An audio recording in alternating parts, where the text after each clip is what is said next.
UP में India गठबंधन की अच्छी परफॉर्मेंस के बाद आज रायबरेली पहुंचेंगे सोनिया गांधी, राहुल गांधी और प्रियंका गांधी। इस दौरान उनके साथ अमेठी सांसद केएल शर्मा भी मौजूद रहेंगे, जहां वो रायबरेली में शाम 5 बजे धन्यवाद सभा कार्यक्रम में शामिल होंगे।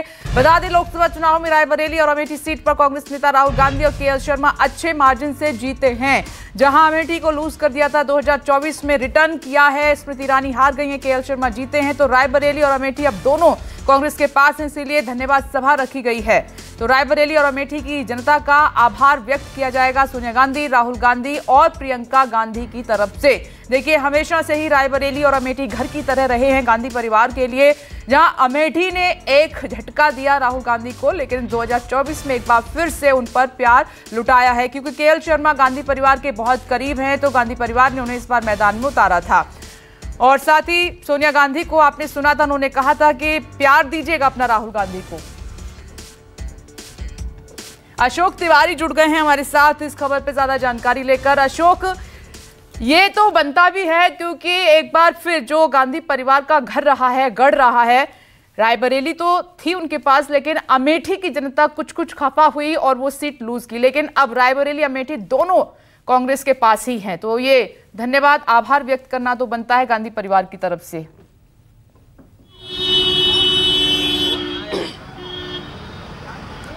देखिए, सबसे अहम बात यह है कि साल 2019 के लोकसभा चुनाव में जब आप कह सकते हैं कि बीजेपी की एक प्रचंड लहर चल रही थी, तो उस वक्त भी रायबरेली की सीट पर कांग्रेस से जीत हासिल की थी। सोनिया गांधी जी वहां से सांसद निर्वाचित हुई थी। लेकिन 2024 के चुनाव में जब ये असमंजस जताया जा रहा था कि क्या अमेठी से दोबारा राहुल गांधी चुनाव लड़ेंगे या रायबरेली से सोनिया गांधी के चुनाव न लड़ने के पत्र के बाद वहां से गांधी परिवार का कौन व्यक्ति चुनाव लड़ेगा, और उसके बाद जब यह निर्णय हुआ कि रायबरेली से राहुल गांधी चुनाव लड़ेंगे और अमेठी से केएल शर्मा, जो कि सोनिया गांधी के प्रतिनिधि भी थे, उनके बहुत पुराने वफादार नेताओं में शामिल माने जाते हैं, तो जब ये दोनों लोग चुनाव लड़े तो आपको ध्यान होगा कि प्रियंका गांधी ने पूरा का पूरा चुनाव कैंपेन कुछ जनपदों को छोड़कर ज्यादा समय उन्होंने रायबरेली और अमेठी में दिया। लगातार वो यहां पर कैंप करती रही, और जब ये दोनों सीटें कांग्रेस के खाते में गई तो उसके बाद आपको ध्यान होगा कि जब जीत का सर्टिफिकेट लेकर केएल शर्मा दिल्ली पहुंचे थे तो उन्होंने पूरे गांधी परिवार के साथ मुलाकात की थी, और प्रियंका गांधी ने एक ट्वीट भी किया था। उन्होंने कहा था कि मुझे यकीन है कि किशोरी लाल भैया ये चुनाव अमेठी का जीत जाएंगे। तो अमेठी और रायबरेली से जो एक रिश्ता गांधी परिवार का माना जाता है, इस बार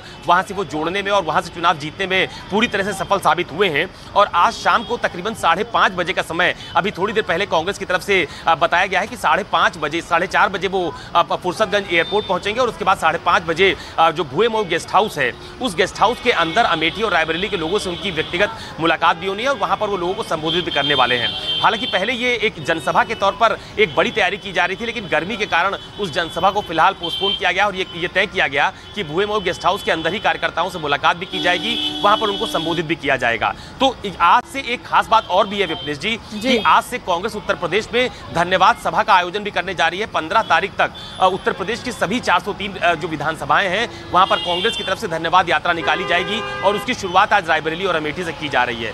तो सिर्फ लोकसभा चुनाव में 6 सीटें जीतने के बाद कांग्रेस उत्साहित नहीं है, बल्कि आने वाले दिनों में जो विधानसभा के चुनाव उत्तर प्रदेश में होने वाले हैं साल 2027 में, उसके लिए भी तैयारी कांग्रेस पार्टी की तरफ से शुरू कर दी गई है। क्योंकि इस बार गठबंधन को बहुत अच्छा रिस्पांस खासतौर पर उत्तर प्रदेश में मिला है, जहां पर सत्ताधारी बीजेपी को परास्त करने में वो कामयाब हुई है। उनकी सीटों की संख्या कम हुई है और गठबंधन की सीटों की संख्या ज्यादा हुई है। तो कांग्रेस और समाजवादी पार्टी दोनों ही उत्तर प्रदेश में अब कोई कोर कसर नहीं छोड़ना चाहते हैं। आपने देखा कि अभी जब 17 सीटों पर कांग्रेस ने चुनाव लड़ा तो 6 सीटों पर उसको जीत भी हासिल हुई, तो उसने सभी सीटों पर जहां पर कांग्रेस के उम्मीदवार चुनावी मैदान में उतरे थे, वहां से उन्होंने रिपोर्ट भी तलब की है कि आखिरकार हारे तो क्यों हारे और जीते तो कैसे जीते। इस तरह की रिपोर्ट पर मंथन भी कांग्रेस पार्टी की तरफ से किया जाएगा, क्योंकि सालों बाद कांग्रेस को उत्तर प्रदेश में 6 सीटों की संभावना इस बार लोकसभा चुनाव में देखने को मिली है। 6 सीटों पर वो जीती है, और समाजवादी पार्टी का भी बहुत शानदार प्रदर्शन इस बार लोकसभा चुनाव में उत्तर प्रदेश में रहा है। वो देश की तीसरी सबसे बड़ी पार्टी बनकर उभरी है लोकसभा में। तो ये धन्यवाद सभा का आयोजन भी होगा, वहां पर राहुल गांधी का